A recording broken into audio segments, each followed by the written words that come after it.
القاهرة تقدم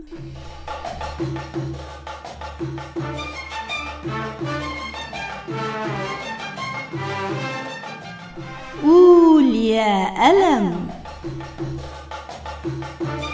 أنا قلبي كان شخشيخة أصبح جرس، جلجلت به صحيوا الخدم والحرس. أنا المهرج قمت ليه خفت ليه، لا في إيدي سيف ولا تحت مني فرس. عجبي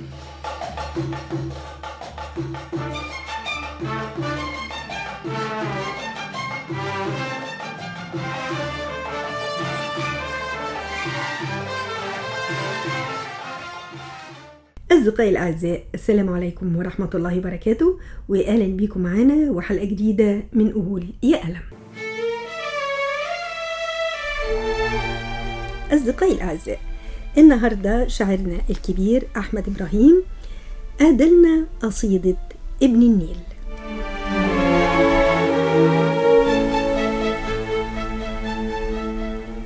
ومين بعدي يكون ليكي في يوم عاشق، يكون نورك في عز الضلمة قنديلك، ومين ساند على كتفك وحاضن فيكي وبيرسم ملامح فرح على خدك وبيغني مواويلك.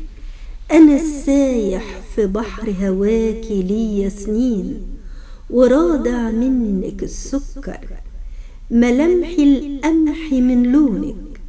أنا المصري وأنا ابن النيل، وطيبة قلبي دي سكر، وأنا الغازل مع المشاوير، سنين مكتوب على الأرياف وعلى البندر. وأنا قادر وأنا حقدر أخطي بيكي أسوارك، أكون واقف على هرمك وعادل فيكي كل حيطان. أنا سينا وأنا النوبة وأنا البحري، أنا الصياد، جنوب عايش على شطك، هنا حضنك بيحكي أجمل الحكايات. يا تعباني وتعبك طعمه غزل بنات، عيونك بحر في عيونك قصص وتاريخ، كتب نازلة من السماوات.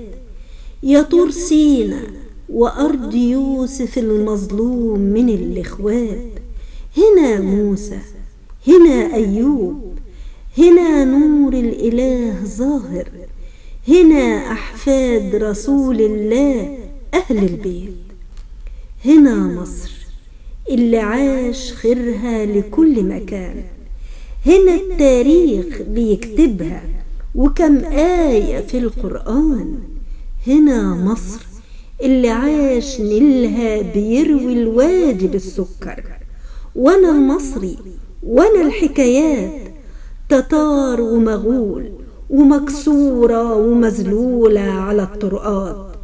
أنا الفرعون أنا الفرعون في حضن الليل ما قلتش أنا بحكي وبحكيلك، ومين بعدي يكون ليكي في يوم نورك، وانا الحكايات في عز الضلمة قنديلك.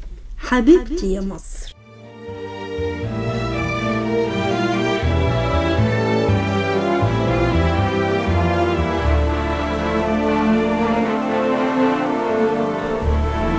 أصدقائي الأعزاء، قريت لكم قصيدة ابن النيل واللي أهدها لنا صديق البرنامج الشاعر الكبير أحمد إبراهيم.